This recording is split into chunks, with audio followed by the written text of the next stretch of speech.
जय हिंद दोस्तों, कैसे हैं आप सभी। उम्मीद करते हैं बहुत अच्छे होंगे और बिहार एसएससी इंटर लेवल परीक्षा की तैयारी कर रहे होंगे। प्यारे बच्चे, जैसा कि आप जानते हैं कि चैनल सक्सेस माइंड्स में हम लोगों ने बिहार एसएससी इंटर लेवल की प्रीवियस ईयर क्वेश्चन की बेहतरीन अप्रोच सिखाने की कोशिश करी जा रही है। मैं मैथ्स का फैकल्टी अमित आप सभी लोगों का स्वागत करता हूं हमारे चैनल सक्सेस माइंड्स में। और आप ये भी जानते होंगे कि 2022 में जो बिहार एसएससी इंटर लेवल की परीक्षा हुई थी उसका एक एक क्वेश्चंस गणित का हम लोगों ने सॉल्व कर रखा है। और 2020 मेंस में जो पेपर हुआ था बिहार एसएससी इंटर लेवल उसकी भी हम लोगों ने धज्जियां उड़ा रखी। आज की क्लास में हम 2018 में तीन शिफ्ट में नहीं 3 डेज में पेपर हुए थे और 5 शिफ्ट में पेपर हुए थे। ठीक है, तो आज हम लोगों ने क्वेश्चंस को जो शुरू करना है वो 2018 के एक प्रथम पाली की एग्जाम की होगी बच्चे, और हम लोग आज उसकी धज्जियां उड़ा रहे होंगे। प्यारे बच्चे, अगर आप इस चैनल पर नए हैं तो कृपया इस चैनल को सब्सक्राइब कर लीजिए ताकि आपको नई वीडियो की अपडेट तुरंत की तुरंत मिल जाए और आप बेहतरीन अप्रोच सीखने से चूक ना जाए। और अगर आपने सब्सक्राइब कर लिया है तो कृपया लोगों को बताएं ताकि चैनल को थोड़ा सा आपका प्यार मिल सके और हमें आपसे मोटिवेशन मिल करके हम आपको और अच्छे अच्छे अप्रोच नए नए अप्रोच सिखा सकें। चलिए दोस्त, आज हम क्वेश्चंस करेंगे, प्रैक्टिस सेट 8 के नाम से होगा और आज हम 2018 के क्वेश्चंस कर रहे होंगे प्यारे बच्चे। ठीक है, तो आज की क्लास हम लोग स्टार्ट करते हैं बिना देर किए और जल्दी से नए नए अप्रोच सीखते हैं कैसे क्वेश्चन के कैसे अप्रोच होने चाहिए। देखिएगा पहला क्वेश्चन क्या है प्यारे बच्चे, सवाल ढंग से पढ़िए।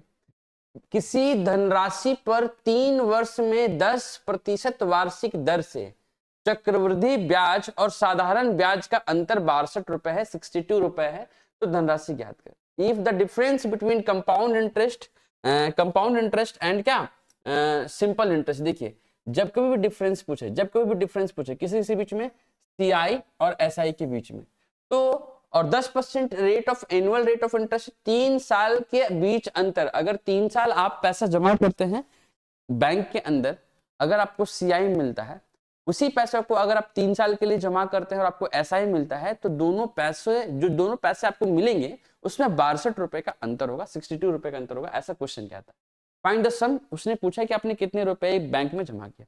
देखिए प्यारे बच्चे, सीआई और एसआई के बीच कभी भी डिफरेंस पूछे तो 2 तरीके के सवाल पूछता है।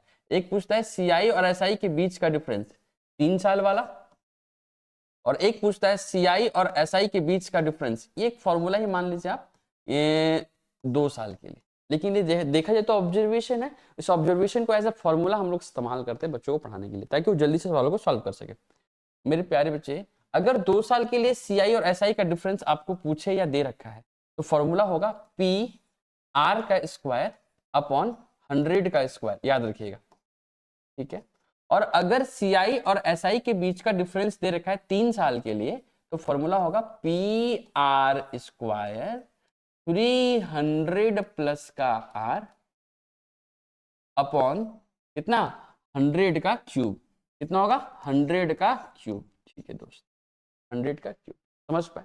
ये फॉर्मूला आपका ध्यान रहना जरूरी है अगर जब कभी भी क्वेश्चन में सीआई और एसआई के बीच क्या दे दे, डिफरेंस दे दे।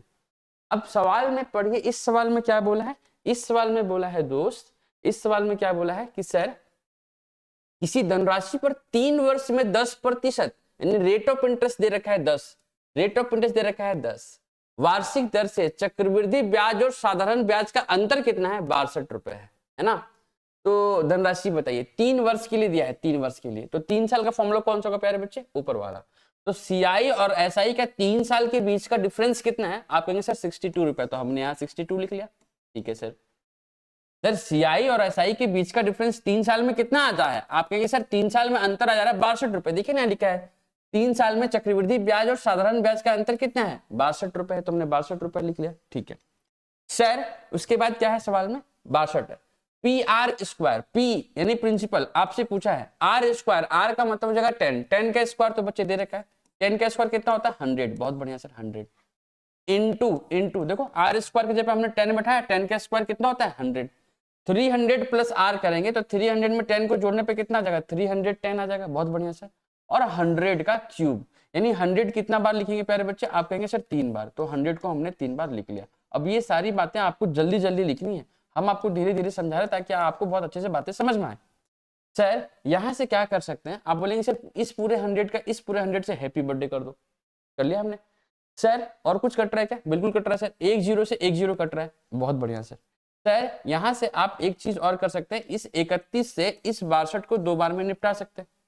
तो सर ऊपर क्या बचा, प्रिंसिपल यानी पी, और यहाँ क्या बचा 100 और 10 गुना करेंगे तो 1000, ये 1000 को 2 से गुना करेंगे प्यारे बच्चे तो कितना आ जाएगा 2000। एक लाइन में क्वेश्चन बन जाता है, एक लाइन में क्वेश्चन बन जाता है। और इस टाइप के क्वेश्चन के बहुत सारे अप्रोच होते हैं, मैं ये नहीं कह रहा कि नहीं होते, लेकिन बेस्ट अप्रोच है फॉर्मूला से, और इससे भी बेहतरीन अप्रोच होगी जो हमको क्लास में सिखाएंगे। क्योंकि अभी अगर आपको मैं ये सब सिखाने लग गया ना तो सवाल बनने से ज्यादा तो सवाल लंबा हो जाएगा क्या बताने में, ठीक है। तो प्रैक्टिस सेट में आपको कैसे करना है वो आपको मैं सिखाऊंगा। ये क्वेश्चन नंबर 1 था, समझ पाए दोस्त। दूसरा क्वेश्चन क्या है पढ़िएगा, एक किसान एक गाय को 24,000 रुपया में 20% के लाभ पर बेचता है। इसका ये मतलब है, एक ही बार सवाल पढ़ के अच्छे से समझना है कि जब वो 24,000 में बेचता है तो उस बंदे को 20% का लाभ, 20% का लाभ होता है, ठीक है। वह दूसरी गाय को 27,000 रुपए में 27,000 रुपए में 10% की हानि पर बेचता है। इस बार उसको हानि हो गया, इस बार उसको हानि हो गया। वह दूसरी गाय को 27,000 रुपए में जब बेचता है तो 10% की हानि होता है।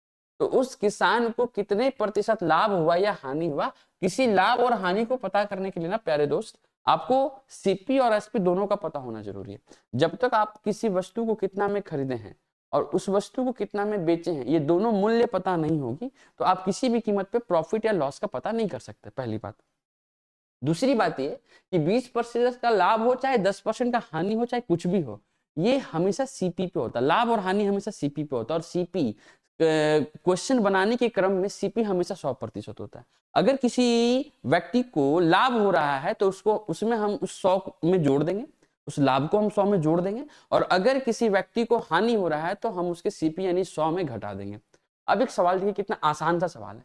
क्वेश्चन में क्या दे रखा है कि जब वो व्यक्ति 24,000 रुपया में उसको बेचता है तो उसको 20% का लाभ होता है। इसका मतलब सर उसको 120% मिलता है, 120%। 120% की वैल्यू क्वेश्चन में कितना दे रखा है प्यारे बच्चे, 24,000।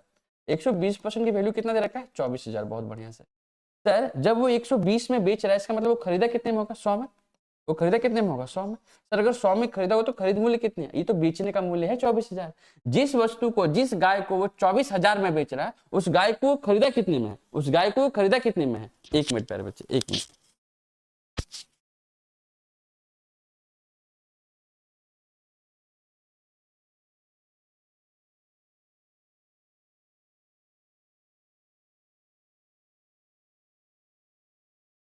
इमरजेंसी कॉल था बच्चे, ठीक, इमरजेंसी कॉल। चलिए तो अब क्या सिखा रहे थे कि 120, जिस वस्तु को उसने 120 में बेचा उसकी वैल्यू कितनी रखी, 24,000, यानी 24,000। जिस वस्तु को उसने 24,000 में बेचा उसको खरीदा कितने में है, 100 में खरीदा, सीपी हमेशा 100 होगा, सीपी हमेशा कितना होगा, 100 होगा प्यारे बच्चे, ठीक है। सर इस 24,000, इस 120 को 24,000 किसने बताया, तो बोलेंगे सर 200 गुना करके। जब 200 आप गुना करेंगे, जब 200 गुना करेंगे तभी 24,000 बनेगा। सर इसमें अगर 200 गुना कर दे तो कितना में खरीदा होगा, आप कहेंगे सर इसको 20,000 में खरीदा होगा। कितने में खरीदा होगा, जिस गाय को वो 24,000 में बेच रहा है उस गाय को वो 20,000 रुपए में क्या किया, खरीदा होगा, ठीक है सर। ये बात अलग बात होगी, ये एक अलग बात होगी, ये आप समझ पाए, ठीक है दोस्त।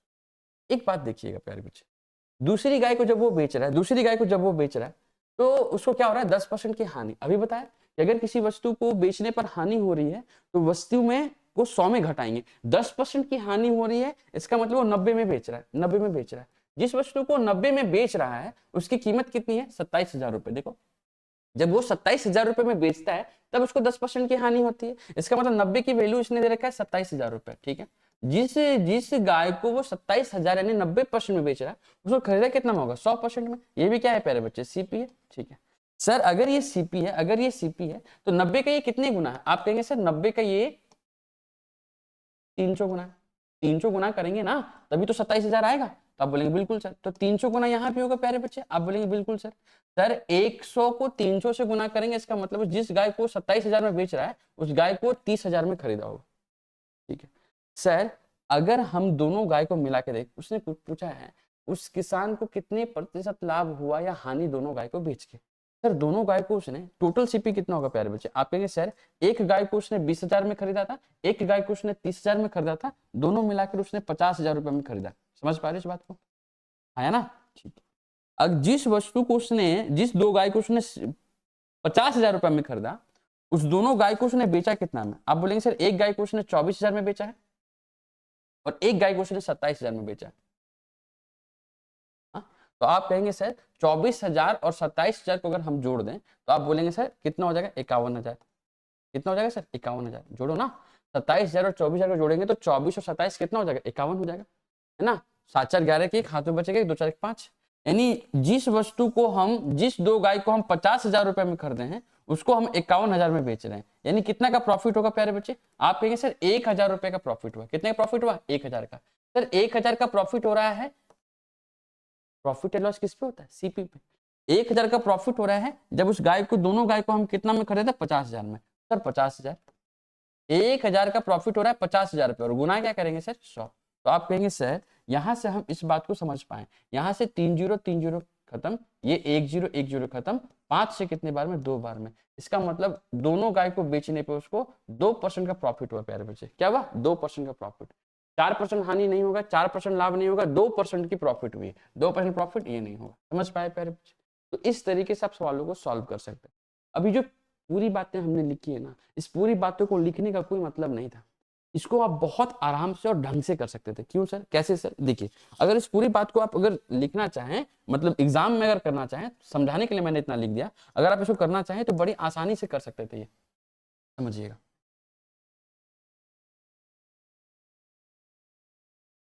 देखिएगा प्यारे, यहाँ पे सवाल को क्या करना था कि एक, जब हम जिस वस्तु को हम कितना में 24,000 में बेच रहे हैं, 20% का लाभ हो रहा है। यानी ये जो 24,000 दे रखा है ना, 24,000, पहली बात तो ये कि 24,000 और 27,000 जोड़ेंगे तो दोनों को बेच रहा है वो 51,000 में। कितना में बेच रहा है? 51,000 में। उसकी टोटल एसपी है ये, है ना। एक गाय को 24,000 में बेच रहा है, एक को 27,000 में बेच रहा है, टोटल एसपी कितनी है? 51,000। ठीक है, जब वो 24,000 में बेच रहा है तो उस बंदे को क्या हो रहा है? 20% का लाभ, यानी 120 में जिसकी वैल्यू दे रखी होती है उससे करते हैं डिवाइड। ये हमने हर क्वेश्चन में आपको बताया, जिसकी वैल्यू दे रखी होती है उससे करते हैं डिवाइड। 120 की वैल्यू दे रखी है, 100 की वैल्यू, 100 हमेशा सीपी होगा। मेरे प्यारे बच्चे यहाँ कितना आ जाएगा? आप कहेंगे सर यहाँ आ जाएगा 20,000। कितना आएगा? 20। ये फटाफट आना चाहिए आपको, ये इतनी जल्दी आना चाहिए जिससे कोई हिसाब किताब नहीं है। तो आप क्या देखेंगे कि सर 120 से कितने बार में कट जाएगा? 200, 200 गुना 100 कितना हो जाएगा? 20,000। दूसरी गाय को उसने 10% की हानि पर बेचा, इसने बेचा है 90 में। जिसको उसने 90 में बेचा उसकी कीमत कितना दे रखा है? 27,000। सर अगर ये 27,000 दे रखा है तो उसको 100 से गुना करने पे कितना आ जाएगा? आप कहेंगे सर 90 से 3 बार में, आप कहेंगे सर 30,000। सर 30,000 और 20,000 कितना हो गया? 50,000। सर 50,000 रुपया में खरीदा है कुल मिलाकर के, टोटल सीपी कितना हो जाएगा? 50,000 और बेचा कितना? 51,000 में। सर 1,000 का प्रॉफिट हो गया और अपॉन कितना? सीपी। सीपी कितना है सर? 50,000 और गुना कितना? 100। आप कहेंगे सर 2%। आप कहेंगे सर 2%। सेवा समाप्त। तो ऐसे बनाना होता है प्यारे बच्चे, समझ रहे? तो इस तरीके से सवालों को कोऑर्डिनेट किया जाता है और प्रैक्टिस जब आप करेंगे तो आपको एग्जाम में ऐसे बनाना था। चलिए आगे बढ़ते हैं। क्वेश्चन नंबर कितना हो जाएगा? 3। देखिए इसका तो शॉर्टकट बताएंगे आपको। एक बल्लेबाज 19वीं पारी में 82 रन बनाता है, ठीक है। तो उसके औसत में 2 रन की वृद्धि हो जाती है, 2 रन की वृद्धि हो जाती है, ठीक है।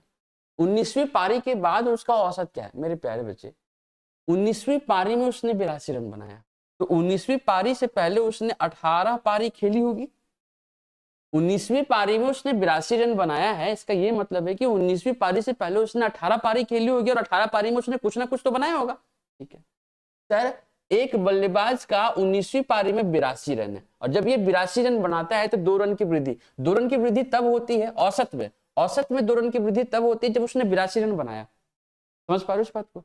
इसका मतलब इससे पहले उसकी औसत 2 कम थी और इससे पहले उसने कितनी पारी खेली है? 18 पारी। अगर 18 पारी में एक पारी में 2, औसत का मतलब एक पारी में 2 रन की कमी थी, तो 18 पारी में कितनी कमी थी? 36 की कमी थी, ठीक है सर, 36 की कमी थी। और क्वेश्चन में इस बार उसने कितना बनाया है? 82। सर 82 में तो 36 की कमी थी, वो पूरा किया इसने, है ना। तो सर 82 में से 36 अगर घटा दिया जाए तो आप बोलेंगे सर 12 में से 6 जाएगा तो 6 और यहाँ बचेगा कितना? आप कहेंगे सर यहाँ पे बचेगा 7, 7 में से 3 जाएगा तो 4, यानी 46 अब उसकी पारी रही होगी।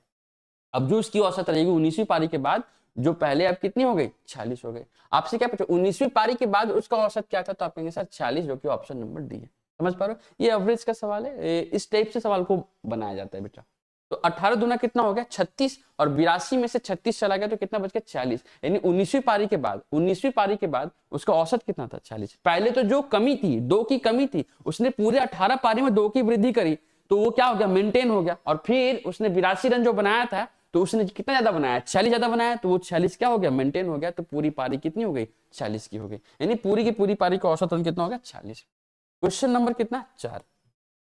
4 में क्या होगा, यदि एक वस्तु के क्रय मूल्य और विक्रय मूल्य का अनुपात कितना है, यानी सीपी दे रखा है कितना, 5, और एसपी दे रखा है कितना, 6। ये तो दे ही रखा है बच्चा। इसका मतलब कोई वस्तु हम 5 की खरीदते हैं और उस वस्तु को कितने में बेचते हैं, 6 में बेचते हैं।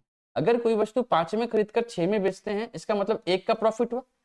एक का प्रॉफिट और लॉस किस पे होता है, सीपी पे। सीपी कितना है, 5, और 1/5 की फ्रैक्शन वैल्यू कितनी, 1/5 की परसेंट वैल्यू कितनी होती है, 20%। ये आपको पता होना चाहिए प्यारे बच्चे। नहीं तो इसमें हमको क्या करना पड़ेगा, 100 से गुना करना पड़ेगा। क्या करना पड़ेगा, 100 से गुना। अगर 100 से गुना करेंगे तब भी कितना आएगा, तो आप कहेंगे सर 20% ही आएगा।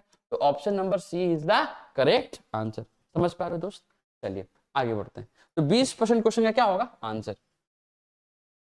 क्वेश्चन नंबर 5 देखते हैं। क्वेश्चन नंबर 5 बोला जाए क्या है भाई, एक संख्या को 2 गुना करके उसमें 8 जोड़ते हैं। अगर इसका बेसिक बात करेंगे तो हम उस संख्या को क्या मान सकते हैं, x मान सकते हैं। फिर प्राप्त संख्या को 6 गुना करने पर संख्या कितनी हो जाती है, 108 आती है। तो वो संख्या ज्ञात करें, ये पूछ रहा है आपसे। क्या पूछ रहा है, वो संख्या ज्ञात करें। अगर इस संख्या को हम n मान लेते हैं, क्या मान लेते हैं, n। अगर इस संख्या को हम n मान लेते हैं कि मान लीजिए वो संख्या n है, वो नंबर n है। एक संख्या को 2 गुना करके, 2 गुना करेंगे तो दो जो बोला करते जाइए बच्चे। तो क्या करेंगे, 2 से गुना करेंगे। 2 से गुना करने के बाद उसमें क्या जोड़ते हैं, 8 जोड़ते हैं। क्या जोड़ते हैं, 8 जोड़ते हैं, 8 जोड़ते हैं। फिर प्राप्त संख्या को 6 गुना करने पर, इस पूरे प्राप्त संख्या में 6 गुना करने पर 6 गुना करने पर संख्या 108 आती है। इक्वल टू में 108 आएगा। ठीक है प्यारे बच्चे, तो सवाल में क्या पूछा, तो वो संख्या ज्ञात करिए। तो वो संख्या ज्ञात करिए। मेरे भाई 6 से नहीं कटेगा ये, 6 से कितने बार में, 18 छक 108। बहुत बढ़िया सर। सर 2n बराबर कितना हो जाएगा, आप कहेंगे सर 18 में से 8 घटा दीजिए तो कितना हो जाएगा 10। n बराबर कितना हो जाएगा 5। और यही क्वेश्चन का आंसर है, ऑप्शन नंबर डी। ठीक है, लेकिन इस सवाल को, ये तो कि आसान बात है, इसमें बेसिक और ट्रिक वाली कोई बात नहीं है। लेकिन फिर भी अगर कोई बच्चा अगर ऐसे नहीं बनाना चाहे तो इसका एक और तरीका है। कैसी सर, सर इसको बना सकते हैं ऐसे कि सर ऑप्शन तो ऑलरेडी गिवन है, ऑप्शन तो ऑलरेडी गिवन है। अगर ऑप्शन ऑलरेडी गिवन है सर, तो हमें ये नहीं पता कि ऑप्शन कौन सा है। तो हम बोलेंगे सर वो सबसे छोटी वैल्यू, सबसे आसान वैल्यू कौन सी लग रही है ऑप्शन में। आप ऑप्शन हिट करो तो आप बोलेंगे सर 4 लग रही है सबसे छोटी वैल्यू। अब देखो 4 ऑप्शन है, लेकिन ये 4 ऑप्शन में कौन सा आंसर ये तो मेरे को नहीं पता है ना। तो मैं तो कोई भी लूंगा रैंडमली। अब हमको एन मानना नहीं है, हमको ऑप्शन से हिट करना है। तो हम ऑप्शन तो 4 है हमारे पास, कौन सा ऑप्शन लिया जाए, तो सबसे आसान ऑप्शन सबसे लेना है। हमें अगर नहीं पता है कि आंसर कौन सा, तो सबसे आसान हमें लगेगा 4। आपको जो लग रहा है आप ले लो। अगर 4 लेते तो क्या लिखा, मान लो संख्या 4 है, 4 को 2 गुना करेंगे, 4 को 2 गुना करेंगे तो कितना आएगा प्यारे बच्चे, 8। 8 में फिर हम 8 जोड़ देंगे, 8 में 8 जोड़ेंगे तो कितना बन जाएगा प्यारे बच्चे, 16। 16 हो जाएगा। और फिर प्राप्त संख्या को 6 से गुना करेंगे तो 16 छक कितना हो जाएगा, 96। और वहां कितना आ रहा है प्यारे बच्चे, 108। इसका मतलब ये सेटिस्फाई नहीं कर पा रहा है, ये 4 जो है इस कंडीशन को सेटिस्फाई नहीं कर पा रहा है। इसका मतलब 4 आंसर नहीं होंगे, इसका मतलब 4 आंसर नहीं होंगे। तो सबसे छोटी वैल्यू कौन है इसके बाद, 5। सर 5 लेते हैं, अगर 5 लेते हैं तो 5 को 2 गुना करेंगे, कितना हो जाएगा प्यारे बच्चे, 10। 5 को कर दिए 10, 10 में क्या जोड़ देंगे, 8। Very good sir. तो कितना बन जाएगा सर, ये 18। और फिर 18 में गुना करेंगे 6, तो 18 छक कितना होता है प्यारे बच्चे, 108। क्या क्वेश्चन में भी 108 दे रखा है क्या, बिल्कुल दे रखा है सर। तो आपको option number D is the correct answer.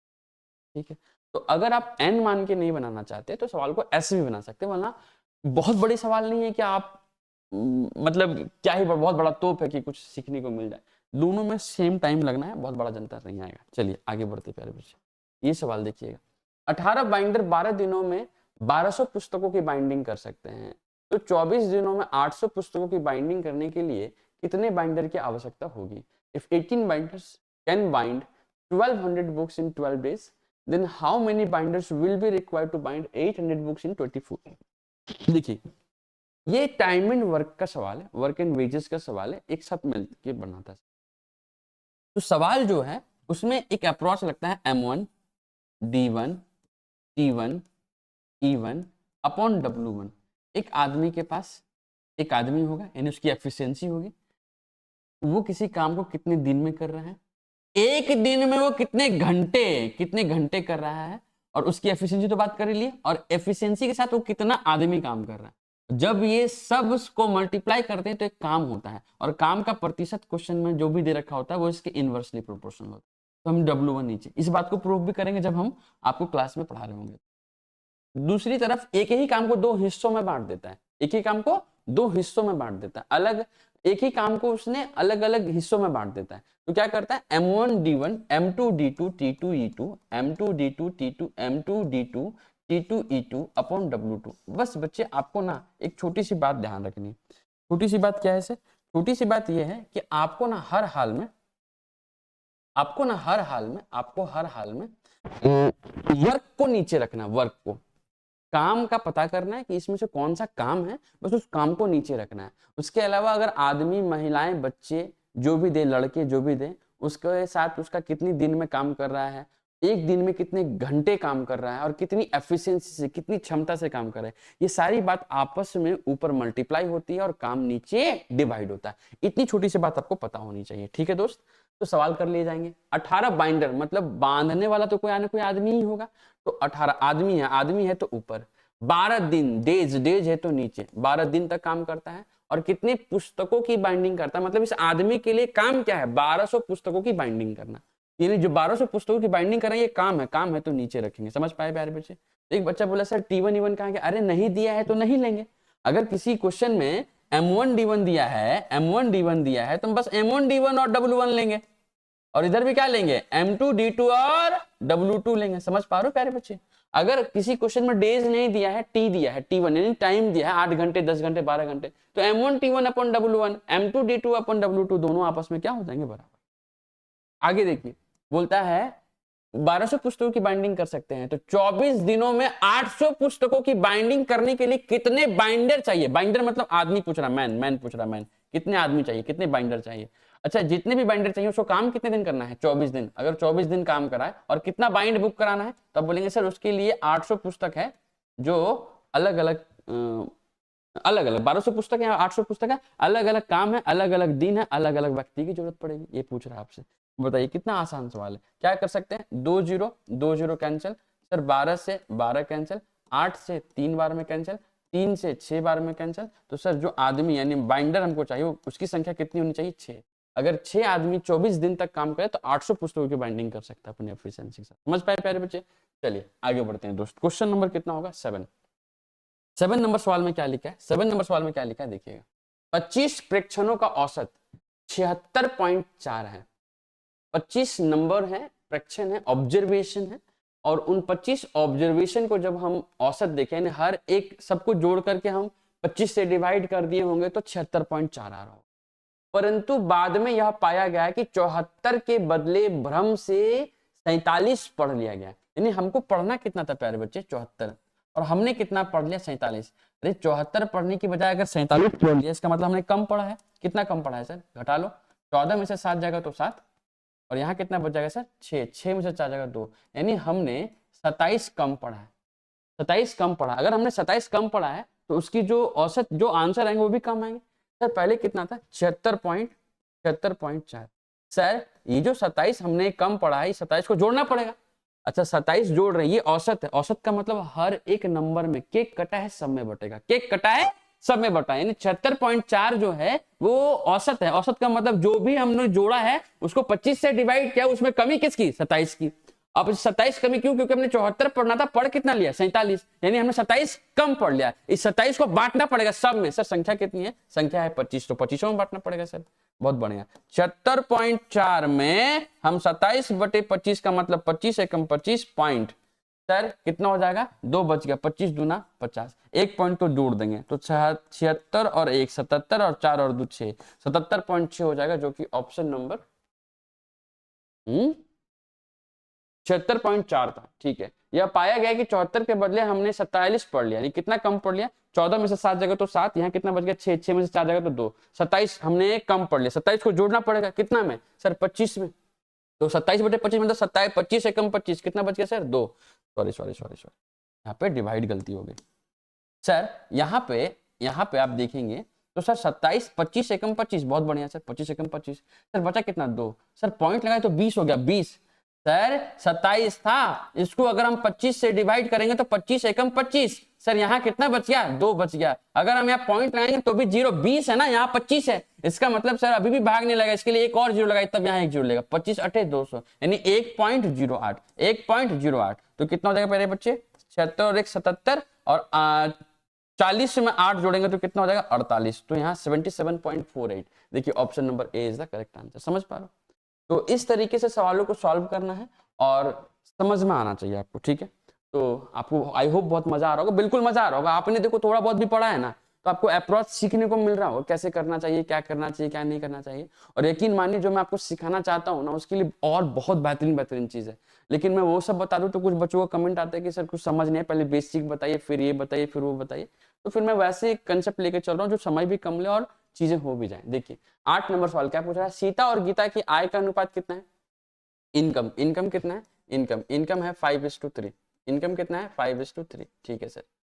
यदि सीता और गीता क्रमशः 1200 रुपया और 900 रुपया बचाती है, सेविंग, देखिए सेविंग जो है ना वो दे रखा है इसने कंफर्म वैल्यू में, सेविंग दे रखा है कितने 1200 रुपये सीता बचाती है और गीता कितना बचाती है 900 रुपये, ये तो दे रखा है सेविंग है बेटा। और ये क्या है, रेशियो है, ये इनकम का रेशियो है सीता और गीता का, सीता और गीता का, ठीक है सर। इसका मतलब ये है कि कभी भी 5 यूनिट से 1200 घटेगा नहीं, क्योंकि ये रेशियो है। ये 5 की वैल्यू कुछ भी हो सकता है 5 के मल्टीपल में, ये 3 की वैल्यू कुछ भी हो सकता है 3 के मल्टीपल में। और जाहिर सी बात है कि सेविंग कब करता है, जब आदमी ज्यादा कमाता है, उसमें खर्चा करता है और जो बचता है वो सेविंग कहलाता है। तो यार कभी भी 5 जो यूनिट है इनकम, किसी आदमी का इनकम कम हो और सेविंग ज्यादा हो सकता है क्या, कभी नहीं हो सकता। तो इसका मतलब ये कि क्वेश्चन में रेशियो दे रखा है वो कंफर्म वैल्यू है, ठीक है सर। उनके व्यय का अनुपात कितना है, व्यय का यानी एक्सपेंडिचर का अनुपात कितना है सर, दे रखा है 2:1 दे रखा है, 2:1 दे रखा है, बहुत बढ़िया सर। तो सीता की आय क्या है आपसे पूछा, देखिए बेसिक बात हम आपको बताते कैसे। सर अगर हम इसमें x का मल्टीप्लाई कर दें और इसमें भी x का मल्टीप्लाई कर दें, इसका मतलब ये है कि सीता कितना कमाती है 5x और कितना बचाती है 1200। जब हम इनकम में से, जब हम इनकम में से किसको माइनस कर दें, सेविंग को माइनस कर दें, सेविंग को माइनस कर दें, तो क्या उस बंदे की एक्सपेंडिचर नहीं निकल जाएगी, बोलेंगे बिल्कुल निकल जाएगी सर। इनकम में से, इनकम कितना है 5x में से हमने क्या घटा दिया, सेविंग कितना 1200, तो उस बंदे की क्या आ गई एक्सपेंडिचर, ठीक है सर। सर उसी प्रकार गीता का 3x में से हम किसको 900 को माइनस कर दें, ये भी क्या बन गया एक्सपेंडिचर। अब ये दोनों एक्सपेंडिचर का रेशियो है, किसका एक्सपेंडिचर सर, किसका एक्सपेंडिचर, सीता और गीता का। सीता और गीता का एक्सपेंडिचर का रेशियो कितना दे रखा था 2:1, क्या दे रखा था 2:1। तो हम यहाँ क्या करेंगे 2:1 मतलब 2 और 1 को सर सीधा सीधा मल्टीप्लाई कर दीजिए। 1 × 5x कितना हो जाएगा 5x और 2 × 3 कितना हो जाएगा, अच्छा लिख देता आपके लिए 5x माइनस का 1200 और 6x माइनस का कितना 1800। समझ पा रहे बेटा। आप कहेंगे सर 6x में से 5x को घटा लो तो कितना बचेगा x, 1800 में से 1200 घटा लो 600, यानी x की वैल्यू कितनी आ गई 600।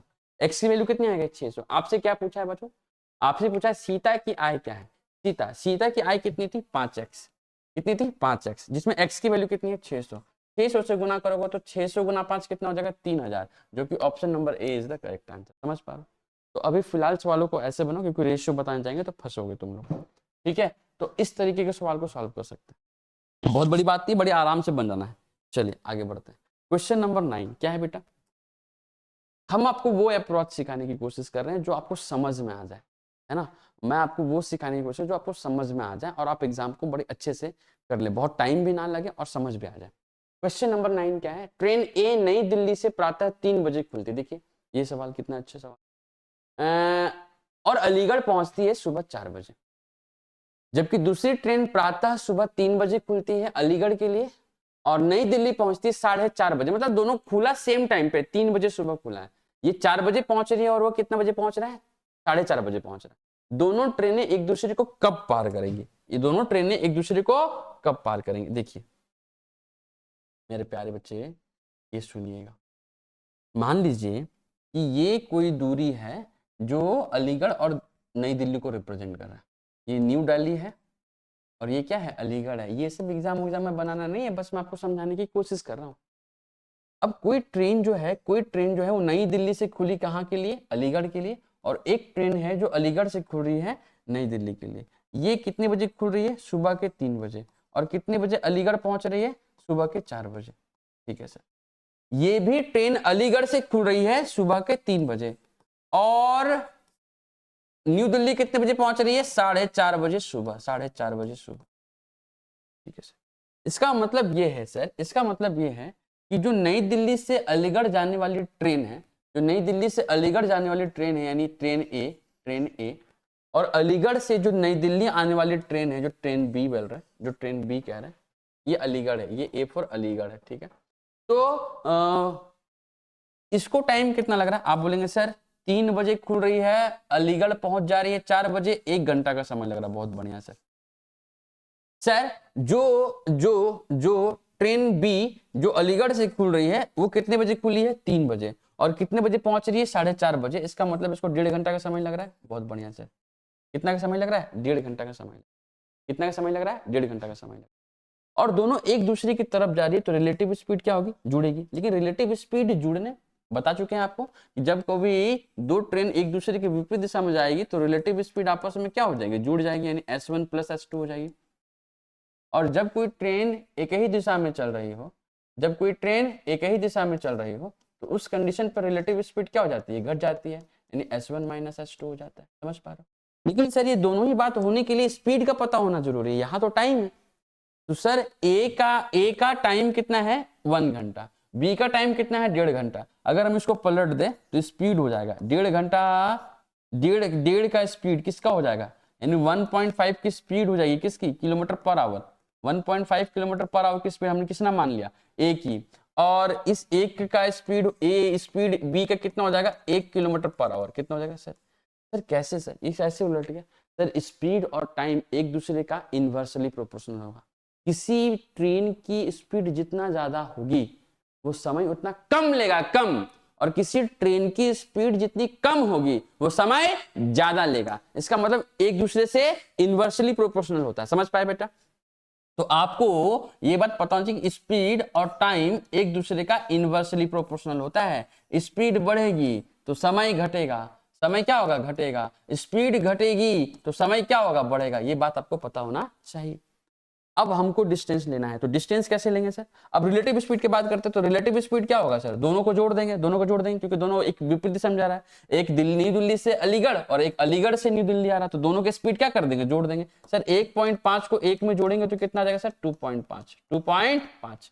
तब रिलेटिव स्पीड हो गया। हमें क्या पूछना है? दोनों ट्रेनें एक दूसरे को कब पार करेंगे? दोनों खुलनी कब से शुरू हुई है? 3 बजे सुबह। दोनों 3 बजे सुबह, यानी दोनों मिलेंगे तो 3 बजे के बाद ही।